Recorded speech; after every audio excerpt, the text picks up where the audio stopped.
And what a treat it is to be able to come back here to New Hampshire and ride this old machine. Really brings back some good memories. It's great to get out and reminisce a little bit. Let's see how she starts and runs.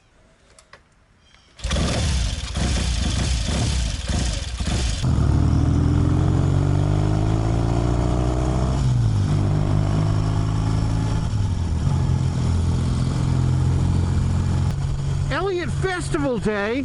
Ooh, that sounds like fun. Oh, we missed it.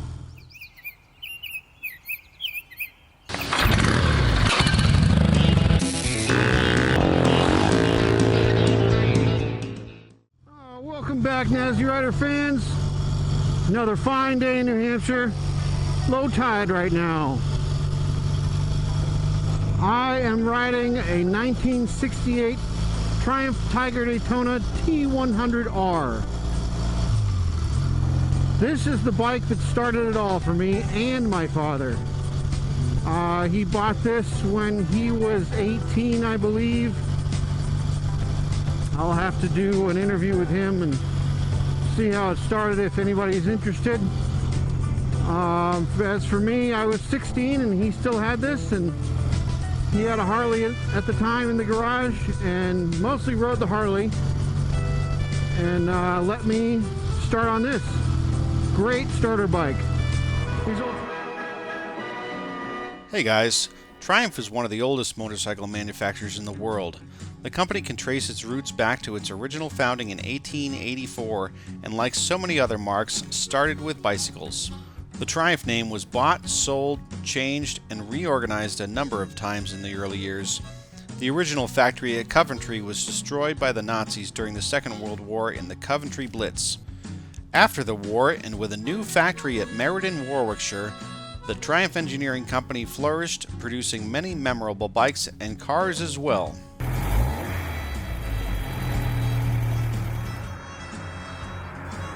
Triumphs had always been competitive in many racing circuits, and in 1966, Buddy Elmore won the Daytona 200 in Florida on a work special Triumph Tiger 100. Based on this design, Triumph released the 500 Tiger Daytona Supersport the following year.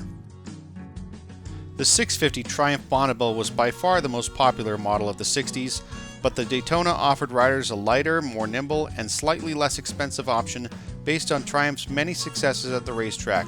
Cycle World magazine at the time called the Daytona a cafe racer's dream. These old Triumphs are pretty reliable. He's got this converted to electronic ignition versus the old point style. No one's more qualified and knowledgeable about the history of this bike than my father. It's time I introduce you to my mentor and teacher, my personal hero, my father, Bruce Campbell.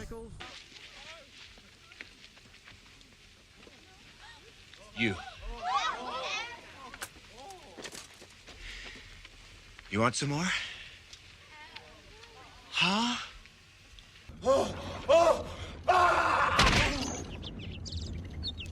No, not that Bruce Campbell. Although he's pretty cool too. I'd rather talk to Dad. How is it going from one to the other? Weird, huh? Yeah. This is 1968 Triumph Tiger Daytona T100R. Correct. So what sparked your interest in motorcycles in the first place? Whoa, good question. Probably the movie The Great Escape. Steve McQueen. Yeah. Okay. And, So you must have been a teenager when you saw that? Yep, and he was on a Triumph, Yeah. and that was about all I could afford at the time. That was cool. Yeah. So at that time, a kid couldn't afford a Harley. Probably today too. Right. But the Triumph was more agile and more cool, let's face it. Steve McQueen, Right. the king of King cool. of cool. So why did you buy this bike? Well, this one became available and it was in really good condition. It had been redone. This isn't how I got it. This was the stock out of the box paint scheme. Yeah. When I got it, it had been painted in 1960s metal flake. I remember the blue, Yeah, big metal flake. rolled and pleated seat. A lot of stuff had been chromed. And what happened was, one brother got home from Vietnam, bought it, rode it, towed it around the country, came back, took a job, started a family. The younger brother inherited the bike, chromed it, rolled and pleated it, had some things done to the engine. As soon as he got it home, and it scared him. And The older brother get killed in Vietnam? No, he just went into a work life. And, Oh, okay. and the younger brother had designs on it, and once he got it finished, he was afraid of it. I think I paid $650, I believe. And how old were you? I was, I guess, 19. Okay. But I had been riding dirt bikes with friends of mine, so I was digging bikes already. Yeah. But I always, at that point, I wanted a road bike. It was a little scary for a kid. I mean, it's a quick bike, quick out of the hole. Yeah, you know? I can attest to that. What have you done to it? So I took it apart completely and painted it with the original color scheme. I got the paint from a Triumph specialist that showed me the color scheme and the pattern and so forth. Took it completely apart, recovered the seats, rebuilt the motor completely right down to, you know, rings and pistons, oversized. Had the head machined, transmission gears. I had to replace a couple of those, put it back together, and there she is. It's Sweet. It's a beautiful thing. What has been your experience with the bike? Was it a good first bike? Was there any regrets? It was a great first bike.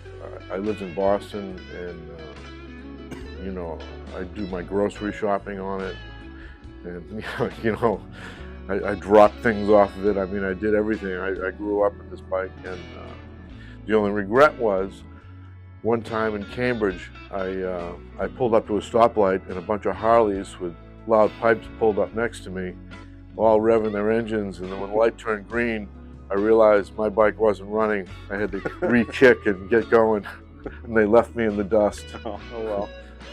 Bunch of older guys, but no, I mean, all kidding aside, no, it was a great first bike, and Yeah. and it's very easy to handle, and you know, once you get past the fear, the original fear. Probably good to learn mechanics on. Yeah, and it's good to look at too, I think. Yeah. You know, She's pretty for sure. I could have it in my living room Yeah. if I wasn't married. Yeah.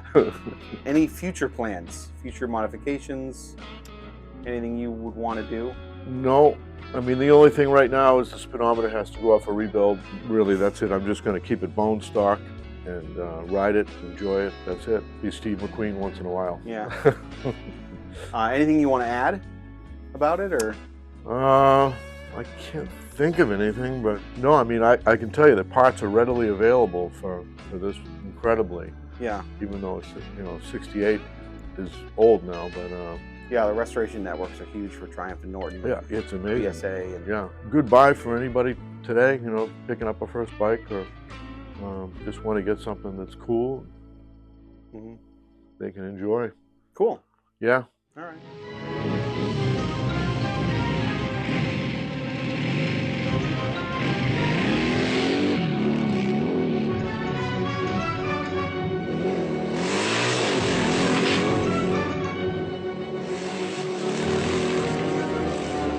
So this is the type of manual you would have got with a motorcycle of this era. That's right. This came with the bike, and this is what you would have gotten in 1968.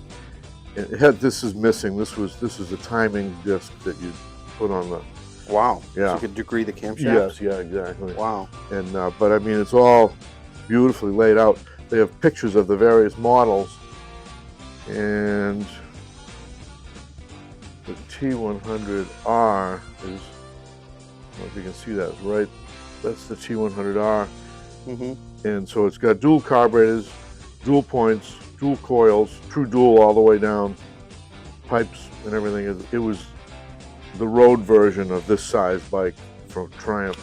And it's just a great manual, because when you get into the specs, it's got everything. It's got crankshaft, torque settings, gear ratios, you know, valve. I mean, there's really everything in here that you would need, and it's listed by model.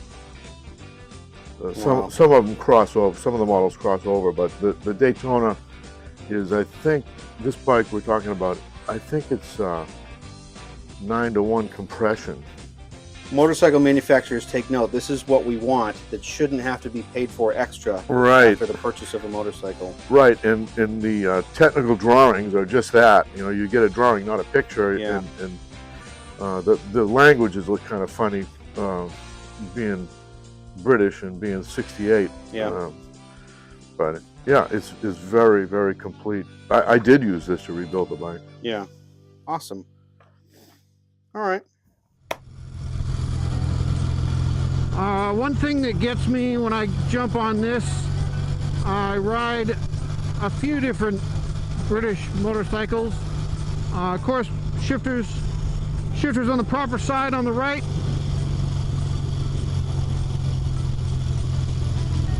But this one's a 1 down, 3 up shift pattern, standard shift pattern, versus the AJS he's right in front of me is 1 up, 3 down moto style shift pattern. First shifter's still on the right on the AJS as well. Couple of American boys cruising around on a couple of bold British girls. Well, thanks so much, guys, for coming on the ride with me on the old Triumph. It's a pretty nice day, it turns out, and I might take her out for another ride. A sneak peek of what's to come. Oh yeah, can't wait. Well, that was great, but it's lunchtime. I'm getting hungry. Time to make some chow. I want to send out a big thanks to my father, Bruce Campbell, for maintaining that all these years. I think he's had it 45 or so years, something like that. It's been his go-to ride his whole life. Thing still runs awesome. Thanks, Dad. We'll see you on the next one. It is humid here. 2 seconds in long pants and I'm sweating my butt off. A little different than Arizona.